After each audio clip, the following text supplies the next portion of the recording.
Breaking news, Donald Trump and Vladimir Putin just held a secretive meeting in Alaska, and the entire world is buzzing with speculation.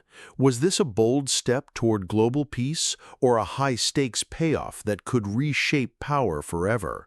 The location is strange, the timing is suspicious, and the whispers about what was really discussed behind closed doors are explosive.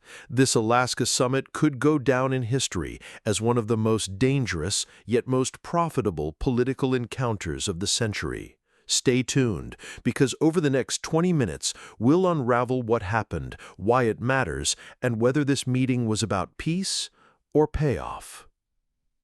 Donald Trump and Vladimir Putin have always been two of the most polarizing figures on the world stage. Trump, the businessman turned president, thrives on spectacle, negotiation, and disruption.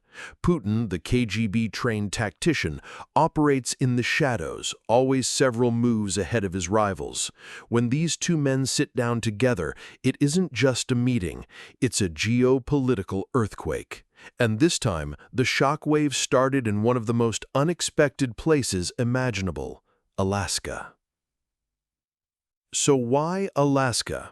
Out of all the places Trump and Putin could have met, why did they pick America's icy frontier? The answer lies in geography, history, and symbolism. Alaska is the closest U.S. state to Russia. Just 55 miles separate them across the Bering Strait. It was also once Russian territory, before being sold to the United States in 1867.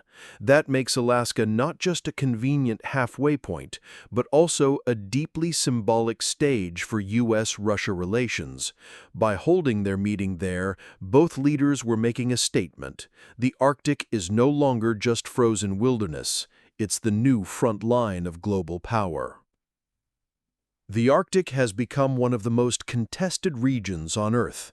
Melting ice is revealing vast reserves of oil and natural gas, resources potentially worth trillions of dollars.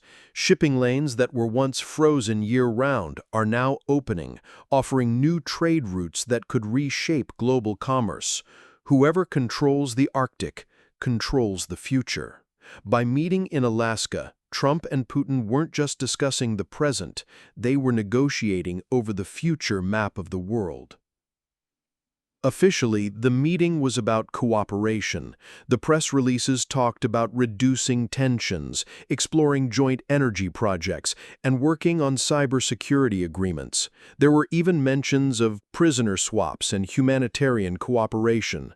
But let's be honest, do you really think two of the world's most calculating leaders secretly flew into Alaska just to talk about routine diplomatic housekeeping?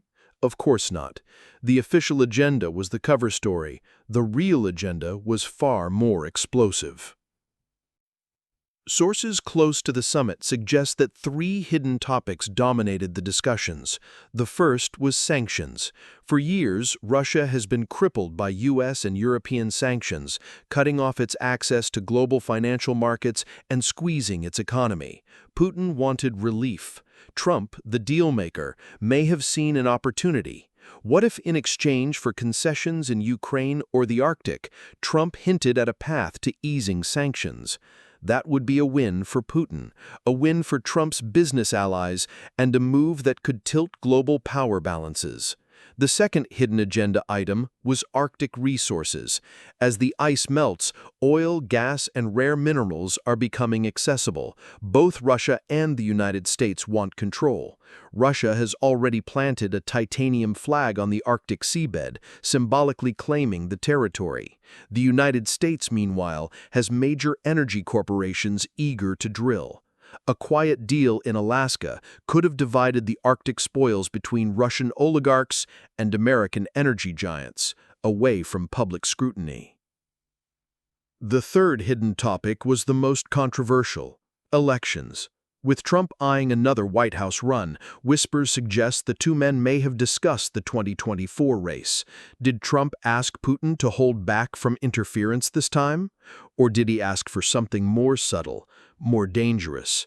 While nothing can be proven, the possibility that future elections were part of the conversation has fueled outrage and suspicion worldwide. But this wasn't just Trump and Putin in a room.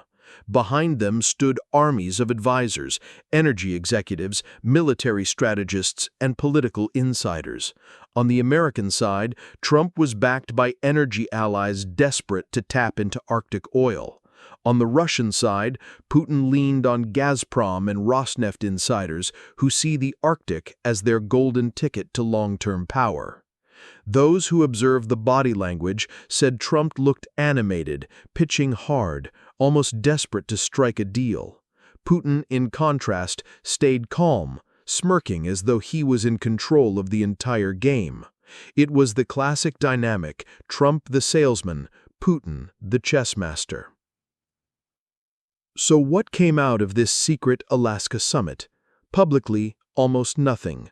A vague promise to continue dialogue, a handshake, a joint statement about cooperation in the Arctic. On the surface, it seemed uneventful. But the real outcomes may have been buried.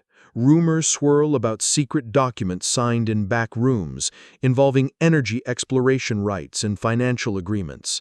There are whispers of Trump hinting at scaling back NATO commitments if Russia agreed to pull back in certain areas of Ukraine. Some even suggest financial commitments, deals disguised as investments, were exchanged to secure loyalty. The global reaction was immediate. Trump's supporters hailed him as a bold negotiator, a man willing to sit down with rivals to prevent war and secure energy independence. His critics accused him of selling out America, cutting deals with dictators for personal gain.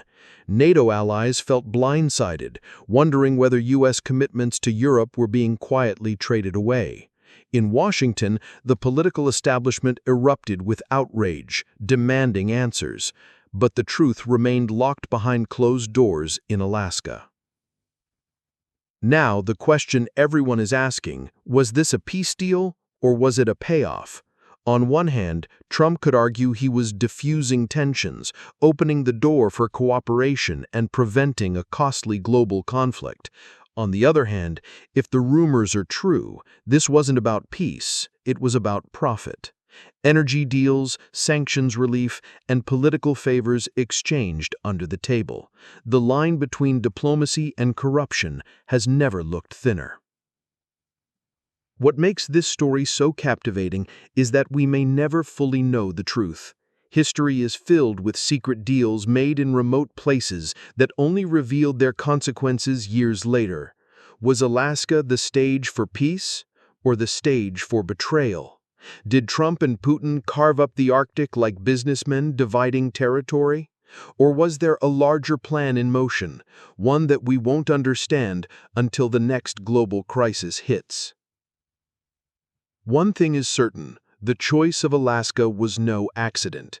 It was a place charged with symbolism, history, and strategy, a place where two of the world's most controversial leaders could meet in the shadows, beyond the usual glare of Washington or Moscow, and a place that reminded the world that the Arctic is no longer just ice, it's the new front line of global power.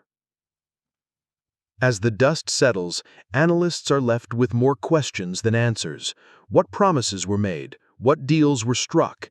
And how will this summit shape the future of U.S.-Russia relations, NATO stability, and the global energy market? For Trump, this could be a defining moment in his political comeback. For Putin, it could be another masterstroke in his long game of power. For the rest of us, it's a reminder that the world is being reshaped in quiet, hidden meetings, far from the cameras, far from accountability. So peace deal or payoff? The truth might lie somewhere in between. Maybe it was both, a negotiation dressed up as diplomacy, a business deal disguised as peace. What we do know is that Alaska has become a symbol of this dangerous dance between two men who thrive on disruption and secrecy. And while the headlines will fade, the consequences of this meeting could echo for decades. One day, historians may look back on the Alaska summit as a turning point, a moment when power shifted, when deals were struck in the shadows, and when the Arctic became the stage for the next chapter in global conflict. Until then, we're left with speculation, questions, and the uneasy feeling that what happened in Alaska will not stay in Alaska. Subscribe for more.